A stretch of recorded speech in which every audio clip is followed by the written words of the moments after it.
Welcome to St Peter's College. This is an intermediate A-grade debate on the topic that access to state schools should be means tested.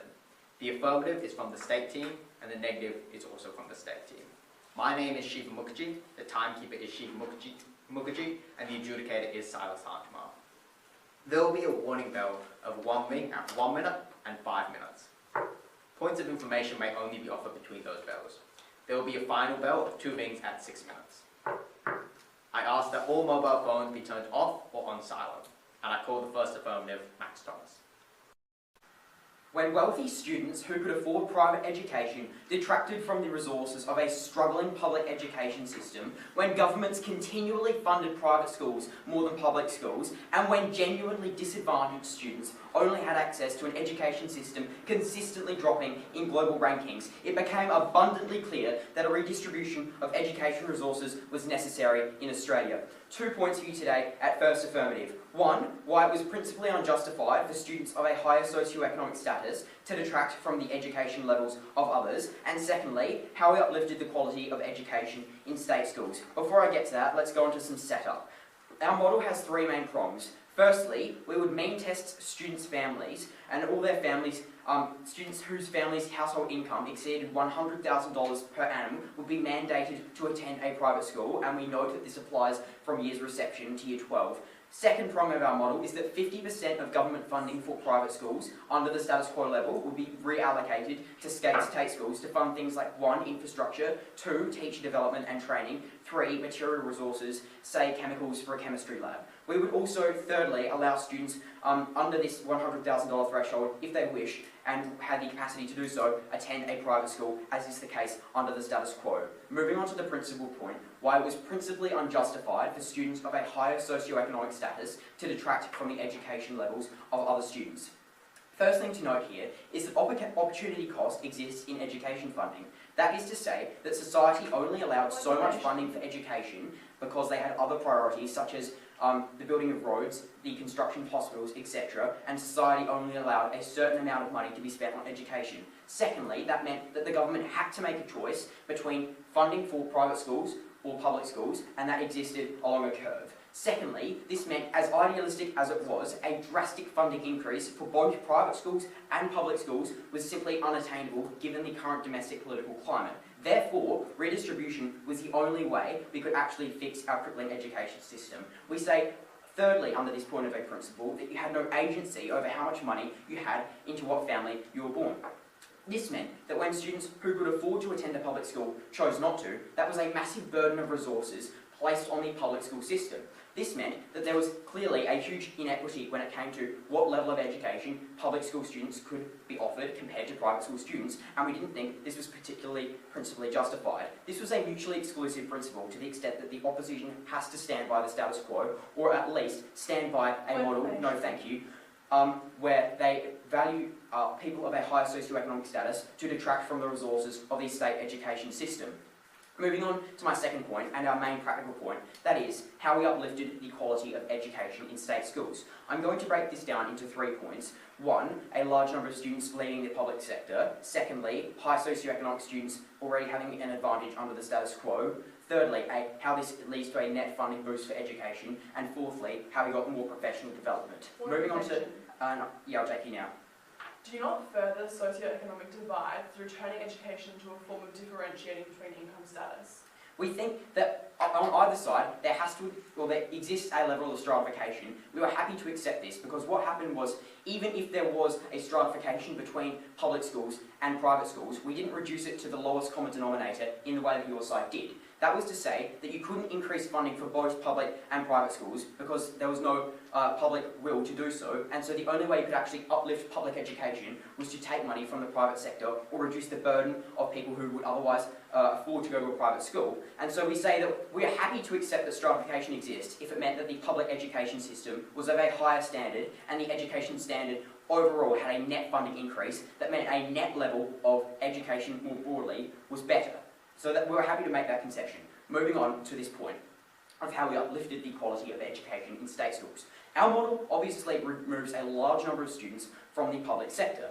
This meant that state schools had more money to dedicate to resources, infrastructure and material resources, and we say that this funding increase was in fact compounded by our reallocation of funds in our model towards public schools from our model where we take money away from private schools and give it to public schools. We say that that meant that under our side of the house there was more resources per student head in a public school, and that meant for stuff like they had more funding for infrastructure for classrooms, which we thought were a relatively elastic good. We think that there's already a huge push on infrastructure under the status quo, and it was extremely important for the government to continually fund the construction of classrooms, which wasn't being achieved under the status quo. We say, secondly, that high socioeconomic students in public schools already had a large advantage. They could already afford private tutoring. There was already a large gap within the public schools already, so any point the opposition want to bring to you about stratification is in many ways mitigated by this. But this meant that low socioeconomic students didn't feel that they were in a very supportive environment in which the public schools which they attended were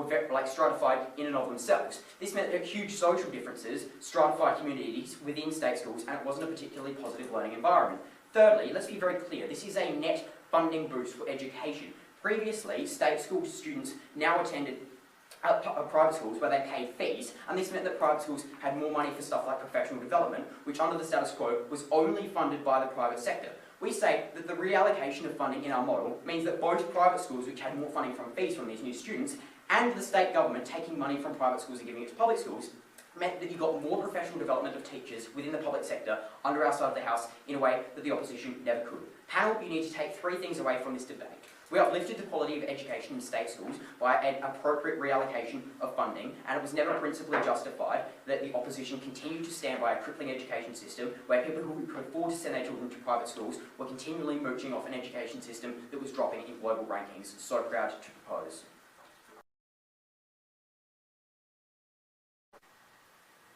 Opposition forced families to spend their hard-earned money in a certain way without ever actually proving an improvement to the schooling system. 2 points of rebuttal before the 3 questions that I'm going to cover in this speech. Firstly, they talked about a redistribution of funds in 2 ways. Firstly, through their model of 50% diversion of funds from the private sector.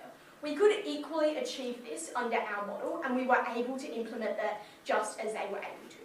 But secondly, you didn't actually get overall more funding because you now had less students within the public sector that the government was giving funding to. Secondly, they talked overall about uplifting quality. A lot of my material is going to be responsive, but 2 main issues. Firstly, there was less of a push from society for improvement and for improving the infrastructure they so badly wanted to talk about because there were less people within the state sector and there were less people who were invested in this change. But secondly, if they wanted to talk about a positive learning environment, they made it so much worse because they made these people feel classed. They made them feel like they strengthened the classist divide within our society. 3 things in this speech. Firstly, why did you have a right to financial freedom? 2 things here. Firstly, you had an inherent freedom of choice. That was because self-actualisation and your ability to have agency was an inherent good. In the same way that we were happy for you to choose which car you drove, whether or not that was the most cost-effective car, because it was an inherent good that you made that decision. But secondly, schooling was an extension of this freedom of choice. Because beyond which specific school you went to, which we thought people did enjoy choosing, that was why they bought a house in a certain area to go to a certain state school. But secondly, you had an ability to choose your allocations of funding as a family unit, because in the same way that just because you had the money to buy a Lexus or a Land Rover, you didn't have to buy a Land Rover. If you had the money to send your kid to a private school, you didn't have to do that. Each family was going to have different priorities. They were going to value holidays or buying a better house differently to each other.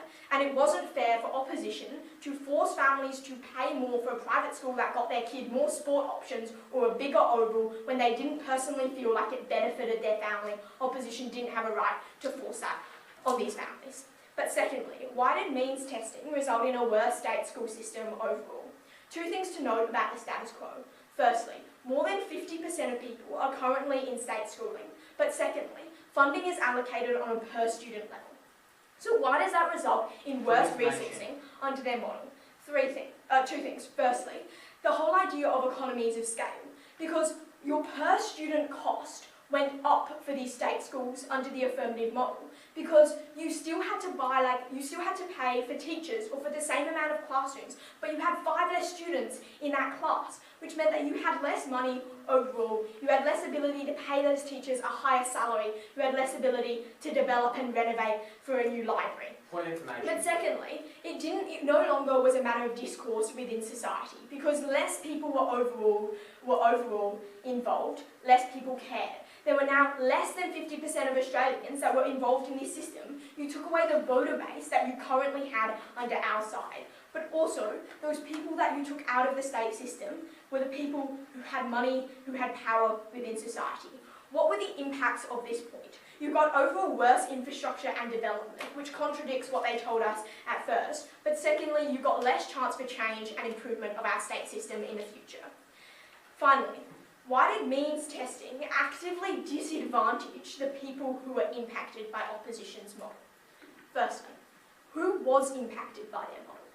These stakeholders were mostly the middle class, and they mostly ended up in the lower private schools that costed less overall per year. We thought that these were typically religious schools because they were able to access church funding that allowed them to lower their school fees that other private schools just didn't have access to. Why was this overall not beneficial as a schooling environment for these students? Point of information. But before I do, yes. When hundreds of thousands of parents funded private school fees under our side of the house, was there or was there not a net increase from public and private sources of funding for education broadly? There wasn't, because the government was still allocating the same amount of funds under either side to each individual student in the public sector. Because when your child was not in the public sector, you did not have an incentive and you were not okay with the government spending your taxpayer money to drastically increase the cost per student within the public sector. We actually were able to get more funding. I explained that in my previous Point of information. But you got a worse environment because now you had teachers that could only work at that school if they were religious. Because now, when you were of a different sexuality or identity, you weren't accepted in that strongly religious school. And we didn't think that the school overall had necessarily better education. So you actually didn't benefit the student. And you in fact worsened their overall quality of life. Because for these families, when they put money into private school, they had to take that money from another part of their life. It meant that they lost the financial stability they had right now. It meant that their kids could do less co-curriculars. They now couldn't pay for the dance lessons or the violin lessons that their kids so badly wanted to do. It meant that they weren't able to pay down their mortgage or go visit their family overseas. It had a huge impact on the people that opposition wanted to talk about. Hannah. 3 things that you take away from my speech. Firstly, opposition took away your right to choose how you spent your money. Secondly, opposition actively made state schooling worse and left behind people who are vulnerable and further disenfranchised. But finally, opposition deeply harmed the thousands of people that were impacted by their model.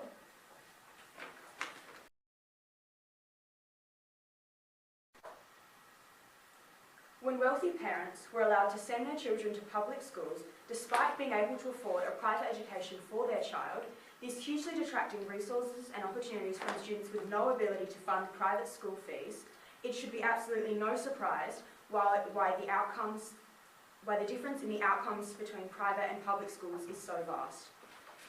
Panel, 4 points for you tonight at second affirmative. 2 are responsive, 2 are substantive. In terms of a responsive point, firstly, which side better decreases the gap between state and private education? From the opposition, they have affirmed that our model facilitates greater classification in schools and emphasise the class divide through this. We respond that by uplifting the quality of state education, we see increased opportunities and a more equal quality of education within these schools. Therefore, these students have a more ability to earn higher income, and this removing the presence and relevance of a class divide in schools. Additionally, the idea that there are less people and therefore less funds in the state system. Firstly, we affirm that they were never going to be, these parents were never going to be incentivised to pour money into state education, as these are parents who, despite having the capability to send their child to a private school, have deliberately chosen to send their child to a state school, maybe with the intention of down the track in year 7 or 8 sending them to a private school. Therefore, they have no incentivisation to pour money into this education regardless.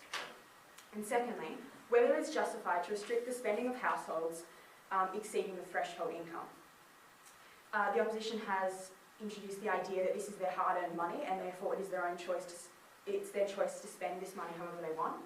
Firstly, we will make it clear that we characterise these parents as, despite having the capability to send their child to a private school, have deliberately chosen to send them to a public school, and regardless of these reasons, they are being selfish in prioritising their own financial comfort over their child's education. And under our model, their child is never going to be detrimented by being sent to a private school, as the outcomes are going to be drastically equalled, and therefore this is justified. And for my substantive, how we got increased professional development in state schools through the increased economic capital detracted from private schools. Private schools already have excessive funding from alternate avenues. This may be through donations, through old money, and additionally they also have government funding on top of this. However, private schools rely solely on this government funding. Professional development is what separates the quality of teachers between private and public schools. Private schools having increased economic capability for this meant that there is inherent inequity of teaching capabilities between the two types of schools. By reallocating funds to teacher development and training, we create a stronger and more equitable workforce in public schools. This looks like reducing the inequity of outcomes between public and private schools, as the quality of teaching is increased for public schools through funds initially allocated to private schools. My final substantive point on how we increase the number of scholarships available. Firstly, we characterise the two reasons that private schools offer scholarships as firstly, to increase their social capital. This is to look good. Yeah, I'll take you. Why was it justified to force a family earning over 100k to send their kids to a private school if that took money away from the support they needed for their disabled kid? In this situation, firstly, this would be a minority case. This would not be every single circumstance. And in this situation where this was significantly detracting funds away from the situation where funds were necessary for that, this could be negotiated, and there could be a compromise reached on this. So firstly, the two different reasons why a private school would have scholarships: for social capital, to look good within society, and secondly, reputational reasons.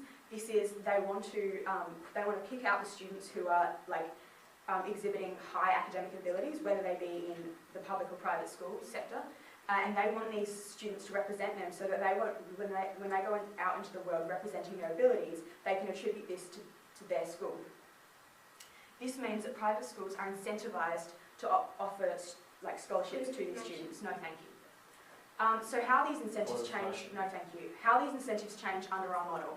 We have more funding. Therefore, the people who are forced to go to a private school now, these are a more captive audience. They are less likely to need scholarships as they are financially able to fund a private education. This means that within schools there are more money for scholarships, and there are also more incentives for scholarships of students below the income bracket. This means that there is more opportunity for students of lower socioeconomic status. This means more scholarships targeted towards these students, and this is good for these students as they are, if they are exceeding the capabilities of the public school, they have more education facilitated through this opportunity. This is good for the individual, this is good for the school, and this is good on a global scale within Australia. Panel, 4 things I want you to take away from this speech. Firstly, why our side better decreases the gap between state and private education. Secondly, why it is justified to restrict the spending of households exceeding the threshold. Thirdly, why we get more professional development in state schools. And fourthly, why we increase the number of scholarships available. Proud to oppose. It was a complete oversight of the opposition. It was a complete oversight of the upper middle class on the opposition side when they asserted that the very wealthy students should be in private schools, but ignored the fact that having a certain income didn't mean you had an obligation to spend it on something that the parents didn't deem necessary. 2 questions for you tonight, panel. Firstly, was there currently a drain on resources in the status quo? And exploring 2 sub-themes there. And then why the opposition's model created a class society which was actually a detriment to the learning of both the state school students and the public school students. Firstly, onto this idea of was there a drain on the current status quo resources in state schools. First sub-point, did limited funding exist?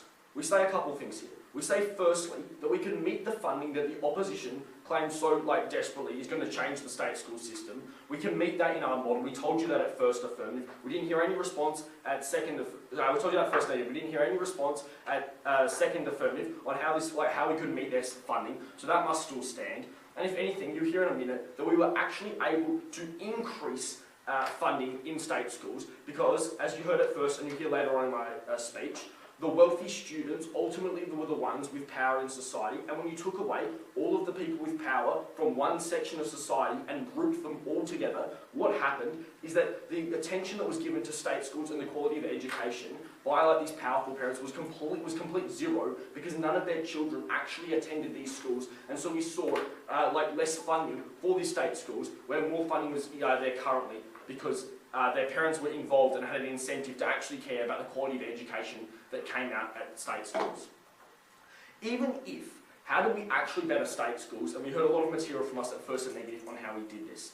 So, firstly, we say the so-called wealthy students these hyper wealthy students in the state school system didn't exist to the extent that opposition wanted. We thought that if you're in this hyper wealthy bracket, but going to a state school and a public school, you're always going to choose the private school because you had the money to do so. As we told you in our characterisation at First Negative, it was these middle-class people, no thank you, it was these middle-class people that decided that they weren't going to spend some of their income on schooling and were instead going to spend on other things, whether that was visiting their grandparents, whether that was a co-curricular activity. We thought they were just as entitled to spend their money how they wanted to spend it. Point of information. No, thank you. We hear from opposition this whole throwaway lines of, there's less resources, there's less money going to state schools, you're lowering the education. What do we say here? We say the government funding is dealt out on a per head basis to state schools.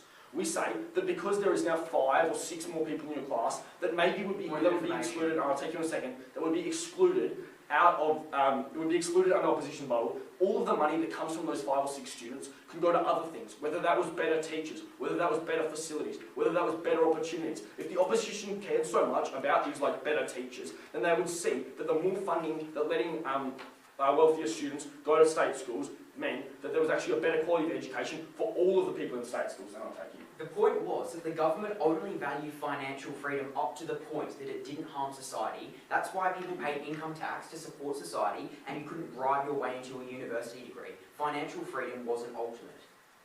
So we say that there is a harm.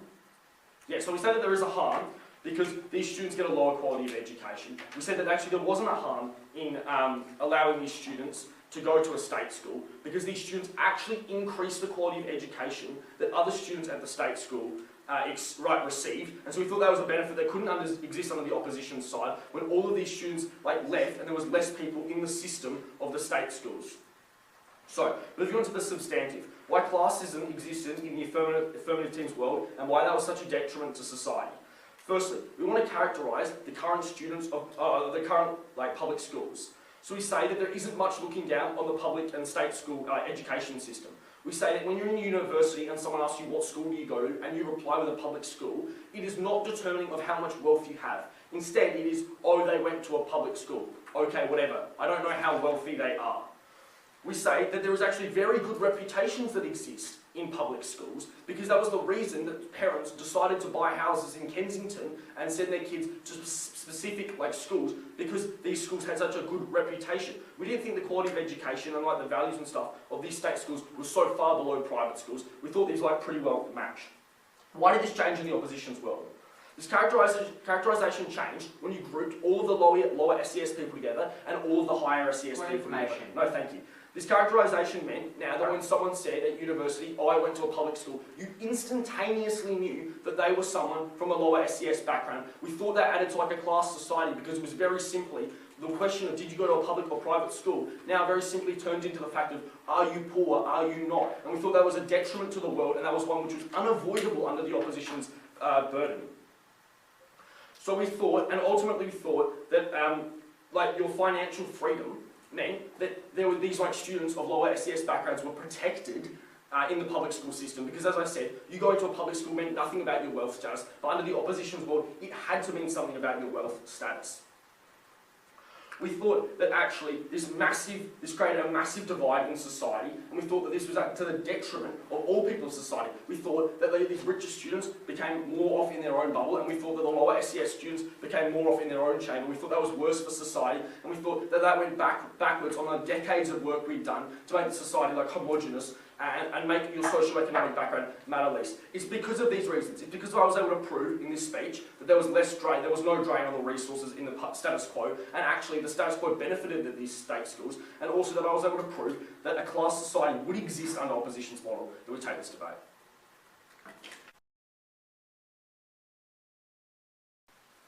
It was indicative of the quality of the opposition's case when they told you at first negative that they cared more about the amount of co-curricular activities which rich children could do than they did about the education of everyone. This was highly problematic for their case down the bench. 3 questions to answer in this speech. Firstly, which side of the House was principally justified? Secondly, which side of the House best helped the public school system? And lastly, which side of the House best helped students? So, on to this first question in this debate, which was, which side of the House was more principally justified? The key clash here was the principle which we brought you at first affirmative, about it being principally unjustified for students of higher SES to detract from the education standards of others, and the principle which we heard from the neg at first and second negative about financial freedoms. Our response got very little response at both first negative and second negative about why it was so completely horrid for people to be taking away the education of others when they didn't have to. And the problem with what we heard from them, from the negative, is that we were levelling financial freedoms across the board. We were not saying you can't spend any of your money because you have to spend it 100% of it on private education. These are the people who could afford private education. This is what means tested fundamentally meant. They had the ability to pay for these private schools and still do co-curriculums. We leveled the playing field on who had the most financial freedoms. But secondly, and as I told you in pre-strike, we cared more about the lower SES students, where the alternative was not they couldn't get into Harvard because they couldn't do that 18th co-curricular activity, but they were more vulnerable, and this was a fundamental case of them not being able to pay medical bills because they had to charge higher school fees for public schools because they were lacking funding due to overcrowding. This was what was far more important. This is what we cared about more in this debate. At the end of this question, I have told you that you understood that it was unfair for students of higher SES to detract from the education levels of others. I have told you why we were the principally justified side. Moving on to the next question in this debate, which was, which side of the House best helped the public school system?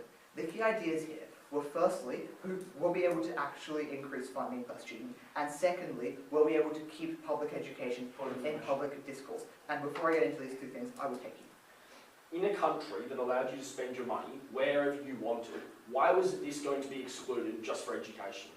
I just told you for 2 minutes about why we didn't really care, because these were people who had financial freedoms to spend the rest of their money in other places. The alternative was that these people, the lower SES people who were allowed to continue to go to public schools, didn't have this extra money to spend. We leveled the playing field on how much money they had to spend and on financial freedoms.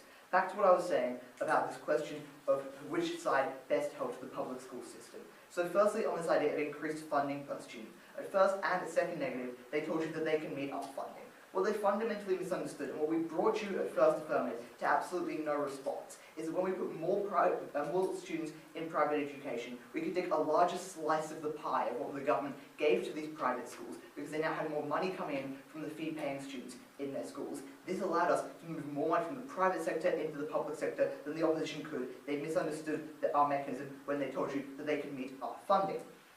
Secondly, at first affirmative, we told you that there were fewer students in our public schools, and there was more funding overall because we moved funding there. We got more money per student. This was a fact of our case. Secondly, we heard from the opposition that we removed this from public discourse, and they told you that this is very harmful because all the funding would be taken away. Firstly, no thank you, we told you that we have sufficient fear in this debate to just delegate that this is where the funding went. But even if you didn't believe that, we thought that there were a couple of mechanisms which kept the wealthy elites who did have power in check. Firstly, we thought that we weren't taking every child out of public school. We thought that there was still a large contingent of people attending public schools. They had a considerable amount, and thank you, of political capital in the sense that they were voters. They decided who got elected. That there were interests, the government's interests were still aligned in this enormous voting bloc. But even if you thought that we took every single person out of public schooling, we thought that there was international condemnation from neglecting lower socioeconomic peoples in your country. We thought that this would be enough to keep governments in check and keep funding flowing, thank you, into the public sector of education. At the end of this question, I have told you why we were able to increase the funding per student, why we were able to keep public schooling within public discourse. I have told you why we better help the public system. So, no thank you. Moving on to the final question in this debate, which was which side of the House best helped students across the board. There were two key ideas here. Firstly, were religious schools incredibly harmful to students? And three things. Secondly, was co-curricular very important in this debate? And lastly, about whether or not we increase cultural stratification through our schooling system. So firstly, on this idea, no thank you, which opposition brought you a first negative about religious schools being incredibly harmful to students. We didn't think that these types of incredibly religious schools existed currently. We also thought that it was not we also thought that there was legislation protecting people within these schools. We thought that the failure of the Morrison government to get the Religious Discrimination Act through government was indicative of the fact that we had protections for these students. We didn't think this was a huge harm, but nor did we think these schools existed in the first place. Secondly, regarding co-curricular, I told you earlier in this speech that we didn't really care about how much co-curricular the rich could do. This didn't really factor into this debate. And lastly, on this idea of cultural stratification, we thought it was far more impactful and important when this existed within schools. We told you it's a first affirmative to no response. We thought this was far more important when you created a toxic learning environment, because you had people who had very high-end tutors and people who could barely afford to buy a school uniform. This is what we cared more about in this debate. At the end of this speech, I have told you that we were the principally justified side. I've told you that we were the side who was best able to help the public school system, and I've told you why we were the side who was best able to help students. It was for these reasons that we took this debate.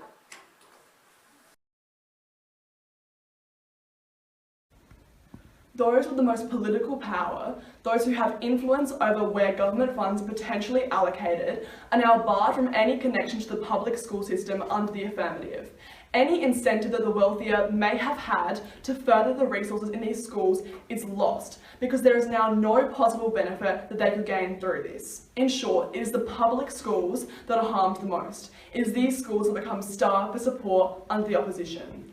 I'm going to be doing two things in this debate. Firstly, discussing the status of state schools under our side and opposition's side, and secondly, why opposition furthers the class divide.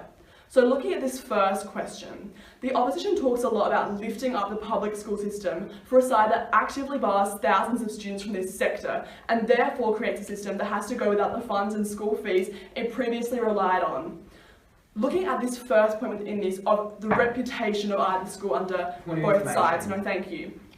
We didn't think that it was harmful to have students who may have either gone to a public or private school but chose to go to a public school. We didn't think it was a stress on the public school system to accommodate for these students, because they were gaining the funding, the school fees from these students. It was just the same as someone from a low socioeconomic status, no thank you, coming to this side. In fact, it was very positive, because the more students we had, the more funding we had. That meant that if you had 30 students instead of 20 students, you had an excess amount of fees that could go towards, say, better resources within the classroom. That lifted up the system. That is what got a better education system. No thank you. Not blocking certain groups of people from being in this public school environment.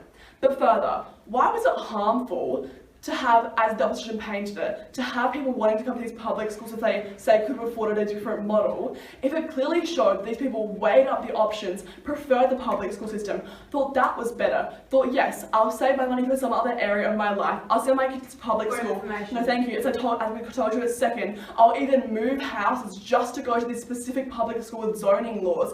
That was indicative of positive perception. This was always a good thing. They didn't gain this on their side. But further, on this point of international, I think condemnation that they brought up at third.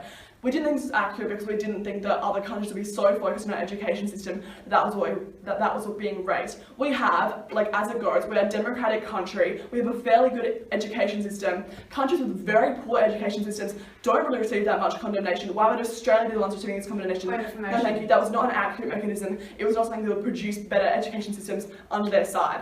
but also looking at the actual resources within these public school sector. So, we told you, and we reiterated it at every single speaker, why more students meant more funding for these schools. What information? No, thank you. It didn't take money away, like the opposition said, because if you were gaining school fees, then that was a positive, that was a bonus. But further, on a point of community, if you are a parent and you know you're going to send your child to a private school, say for the high school area of their life, but for primary school you want to send them to a public school, that's showing maybe you think there's a better community in that environment. You are not a selfish parent who's only living in their own individualistic world as painted as second affirmative. No, thank you. Because clearly you value the qualities your kid would gain from being in this public area. That was a good thing. You wanted to contribute to this community. That's what we gained. I think it's very clear which side produces a better equipped, better perceived public school system. I'll take you now. Do you think overcrowding exists in public schools under the status quo? Okay, yes, we do think overcrowding is a population. How do you fix overcrowding? By having better resources, by building new buildings, by having better teachers that can deal with this issue. Having students moved into different areas doesn't necessarily get rid of overcrowding, because you have the same amount of people that has been moved into schools that they didn't want to go to. That was an option that they didn't want to take. We didn't want to force them to do that. So by having more resources, which is something that we gained, because we could match what the opposition did by upping funding, but we could also tell you that having more students meant more funding, and having these schools raised up, the wealthy people who had an incentive to see these schools and its education better, was something that we gained. Moving on to the second question, why opposition furthers the class divide? It was always going to be harmful and create a negative academic environment, when simply whether you went to a private or public school was enough to differentiate your socio-economic status. This kind of divide is something students should never be subjected to, and yet it's guaranteed that they will face it under the affirmative. Even opposition's characterisation of these wealthy parents or these wealthy students is indicative of the kind of stereotypical classist world that they're propping. We heard at first affirmative that there was a stress, no thank you, on public schools from wealthy kids, which we rejected. But then, almost in the same breath, we heard that these wealthier students had external opportunities like tutoring, which was unfair. Yes, maybe it was unfair, but guess what? Having tutoring when you're probably going to get better grades, that was going to support the public school that you were a part of, because then they're going to be seen as having a better reputation, seen as a better school. That would, no thank you, increase funding, because then the government would have an interest in them. Further, we heard at second affirmative that they were more likely to get a private scholarship. This made us think that these students were actually beneficial because they were going to further this school. That when you were surrounded by them in a school environment, you were also going to aim to achieve where you might not have otherwise, because you were with these students who were putting everything into their work. This school split was always divisive and was always harmful. On the negative side, we valued freedom of choice. We valued a parent's abilities and rights to send their child to whatever school they wished, to spend the money they had earned in whatever area of life they saw as being the most important. We told you that not only was this right so vital, but that under the status quo, we also managed to uphold the reputation of public schools, maintained resources and distribution of funding, maintained varied socioeconomic student bodies within the state school systems.